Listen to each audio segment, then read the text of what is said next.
entretien avec Peter Weibret, l'auteur du Cycle des démons. Donc, avec moi, nous avons Anaïg Wessner qui me fait l'honneur de traduire les propos de Brett. Et à ma gauche, nous avons Stéphane Marsan, donc l'éditeur de Peter en France, qui va nous faire l'honneur de lire un passage de L'Homme Rune, donc le premier tome de la série. Ouais, alors donc je vais vous lire une partie du prologue. C'est un prologue qui a un statut un petit peu particulier parce qu'il n'est pas dans l'édition originale américaine de l'ouvrage, mais il était dans le manuscrit que j'ai reçu sur la toute première version de l'ouvrage de Peter. Et quand je me suis aperçu qu'il n'était pas dans la version finale, j'ai trouvé que c'était très dommage, parce que je trouvais que c'était un prologue magnifique qui finalement résumait très bien les enjeux de cet ouvrage. Donc je vais tâcher de vous en dire une partie et tâcher de vous donner envie d'en savoir plus. Lorsqu'il était enfant, Harlem jouait dehors jusqu'à la tombée de la nuit avant de répondre aux appels de sa mère. Il n'y avait rien de pire que de rester enfermé chaque soir, et il était bien décidé à ne pas gâcher une seule minute de lumière du jour en la passant à l'intérieur. Il se levait alors que les ténèbres régnaient encore et passait le seuil de la ferme familiale avant même que le coq ait chanté, à la seconde où les premiers rayons de soleil franchissaient les collines et faisaient fuir les ombres jusqu'au lendemain. L'aventure l'attendait, mais Harlem savait que les corvées venaient d'abord. Les œufs, le puits, le séchoir, le fumoir, le silo, ils passaient brièvement partout, comme une brise parcourant la ferme. Il y avait d'autres corvées moins fréquentes et moins réconfortantes. De temps en temps, un animal n'était pas là où il aurait dû se trouver à la tombée de la nuit car il s'était perdu. Harlem le retrouvait le lendemain matin, déchiqueté, et l'enterrait derrière la remise. À midi, il était libre. Avant que son père revienne des champs pour lui confier de nouvelles corvées, Harlem attrapait du pain et du fromage, puis avalait à la hâte son repas. Il ne prenait pas plus le temps de l'apprécier que son petit déjeuner. La nourriture ne lui servait qu'à survivre. « Jusqu'où je vais aller aujourd'hui ?» se demandait-il en mangeant. Il lui restait presque 8 heures avant la nuit et il pouvait donc marcher dans n'importe quelle direction pendant 4 heures. La position du soleil dans le ciel lui indiquerait quand faire demi-tour. C'était un jeu dangereux, auquel n'osaient pas jouer les enfants de Val-Tibet. Une des nombreuses différences entre eux et lui. Tous les autres se satisfaisaient de vivre au Val et ne s'intéressaient pas à ce qui se trouvait derrière la colline la plus proche. Jusqu'où pourrais-je aller si j'avais toute la journée, se demandait-il sans cesse. Si j'avais pas les corvées matinales, si je ne devais pas faire demi-tour avant la tombée de la nuit, pourrais-je me mettre à l'abri avant qu'ils arrivent? Peut-être qu'aujourd'hui je vais continuer. Mais sa résolution s'estompait à mesure que le soleil avançait dans le ciel, et à la mi-journée, ses pieds le ramenaient inévitablement là d'où il venait. Il ralentissait lorsqu'il voyait la maison, malgré les cris de ses parents, malgré la terreur qu'il percevait dans leur voix. C'était le moment de la journée où il se sentait le plus vivant. Il regardait le soleil descendre dans le ciel, les ombres commençaient à s'allonger. Il attendait la dernière minute, puis courait jusqu'à sa maison aussi vite qu'il le pouvait. Un frisson de peur excitant s'emparait alors de lui, faisant battre son cœur plus fort et trembler ses mains. L'air lui semblait meilleur pendant ces quelques secondes, et son corps s'enivrait de sensations. Il n'y avait rien de plus beau que les rouges et les oranges du crépuscule. Aucun son n'était plus grisant que les cris d'alarme de ses parents. Il passait finalement le seuil en trombe, en faisant attention aux runes, puis se retournait pour regarder les Chtoniens surgir. Tandis que les derniers rayons ardents s'évanouissaient à l'horizon et que la chaleur montait du sol, les démons des flammes sortaient du cœur terrestre pour danser. On le tirait aussitôt à l'intérieur, on fermait la lourde porte avant de la bloquer avec une planche. Le père d'Harlem vérifiait alors les runes sur les rebords des fenêtres et sur les seuils des portes. Harlem pouvait alors s'asseoir près de la fenêtre et regarder danser les Chtoniens. Ils étaient si gracieux.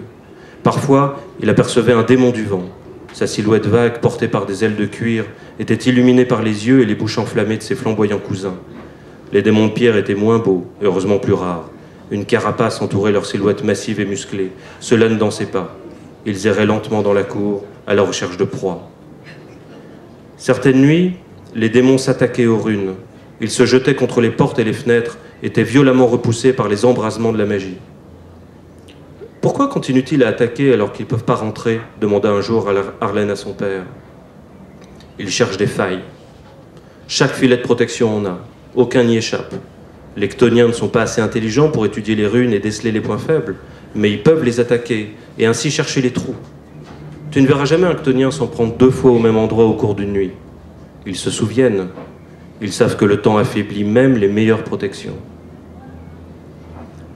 On racontait qu'autrefois les démons n'étaient pas si audacieux. À cette époque, les meilleures runes n'étaient pas encore tombées dans l'oubli. Les Chtoniens craignaient la puissance des hommes. Tandis qu'il regardait les créatures qui, pour une nuit encore, s'étaient emparées de son monde, Arlen se mit à rêver de retrouver ces vieilles runes.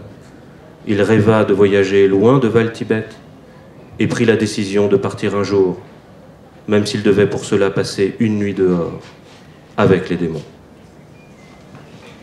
Merci beaucoup, Stéphane.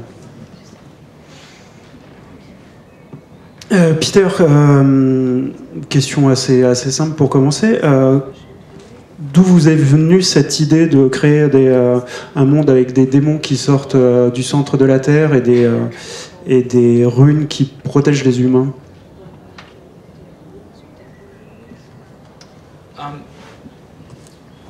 In my work, I try to address things that people share throughout different cultures. Dans mon travail, j'essaie de parler de choses, de me pencher sur des choses qui peuvent parler à des gens dans des cultures différentes. So, fear of the dark, fear of monsters hiding in the dark, the things that we cannot see and cannot understand, this is something that is shared throughout every culture. Donc la peur du noir, la peur des monstres qui se cachent dans le noir, ça c'est des choses qu'on partage, qui sont partagées à travers toutes les cultures. In addition to that, the same thing goes for magical symbols to protect ourselves from that. Et c'est la même chose du coup pour les symboles magiques qui peuvent nous protéger de ces monstres-là. Almost every culture has a symbol that people will draw on the air to ward off the devil or evil spirits or things like that. Presque chaque culture possède un symbole comme ça qu'on va tracer dans l'air pour tenir à l'écart les démons, les mauvais esprits. Some are very elaborate, some are very simple, but it's something that we as humans share even with cultures that have grown up independently of one another. Et certains symboles peuvent être très compliqués, d'autres peuvent être très simples, mais c'est quelque chose que l'on partage même avec des cultures, entre cultures qui ont grandi et se sont développées indépendamment les unes des autres. So, I wanted to write a book that was a study of fear. Donc je voulais écrire un livre qui soit une étude de la peur. And so something that everyone shares as a fear seemed like the best place to begin the world. Donc je pensais que ce serait une bonne façon de commencer le monde, de démarrer ce monde-là avec quelque chose dont tout le monde a peur, avec une peur partagée. Le titre du premier livre nous renseigne un peu, L'homme rune. En anglais, c'est The Painted Man, l'homme tatoué. Là, c'est encore une idée géniale. Trouver un homme qui se tatoue des runes pour aller combattre les démons à main nue parfois. Vous vous souvenez quand vous avez eu cette idée géniale, qu'est-ce que vous avez ressenti en l'ayant?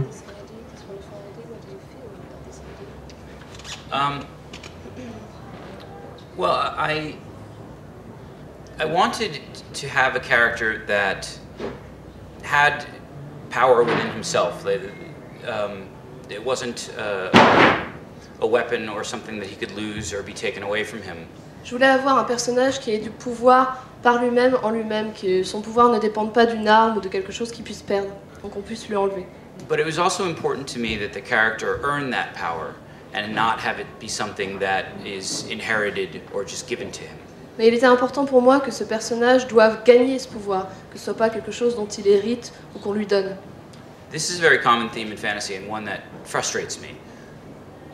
That the heroes always suddenly find out that they are the heir to the throne or that they are born with a magic they don't understand. Et ça, c'est quelque chose qu'on trouve souvent dans la fantasy, c'est quelque chose qui me frustre beaucoup parce que on voit toujours ce héros qui découvre tout d'un coup qu'il est l'héritier d'un royaume ou qu'il a des pouvoirs magiques qui lui viennent de nulle part. Or simply that by nature of who they are the one person who can use the magic weapon or whatever. Ou alors ils découvrent que de par la nature même de ce qu'ils sont eux, ce sont des gens particuliers qui peuvent à eux seuls utiliser l'arme magique, une arme magique. So I wanted to tell the story of someone who was not special. Donc je voulais raconter l'histoire de quelqu'un qui n'était pas spécial justement. Someone who had to work and to earn the right to have the power that they have. Quelqu'un qui devait travailler et mériter de gagner ce pouvoir magique. And not only that, but had to give something up and to sacrifice something to have that power. Et pas seulement ça, mais aussi je voulais qu'ils soient obligés d'abandonner quelque chose, de sacrifier quelque chose pour mériter ce pouvoir. And so, while Arlen's dream is to be free of fear from demons and to be able to walk in that world. Et donc alors que le rêve d'Arlen est d'être libre, libéré de cette peur, le rêve d'Arlen est d'être capable de se déplacer librement dans le monde. In many ways, he has to give up his right to be in the daylight world and amongst other people because he's so mutilated himself to get this power that he can no longer be comfortable among his own people. Le problème, c'est qu'il s'est tellement mutilé pour obtenir ce pouvoir que justement, il n'est plus vraiment capable de se promener parmi les gens, les gens normaux pendant le jour. And so while he now has power that no one has ever had before, he also is constantly paying the price for that. Paying the price. Et même si maintenant il a des pouvoirs suffisants pour pouvoir lutter contre ses peurs et pouvoir se déplacer dans le monde, il paye constamment ça, il paye constamment ses pouvoirs. So that was the idea for that. But then after I'd written the book, it was interesting that a fan wrote to me and told me of a story in Japanese mythology about someone who had painted magical symbols all over himself. And apparently this is another thing that many cultures have similar stories.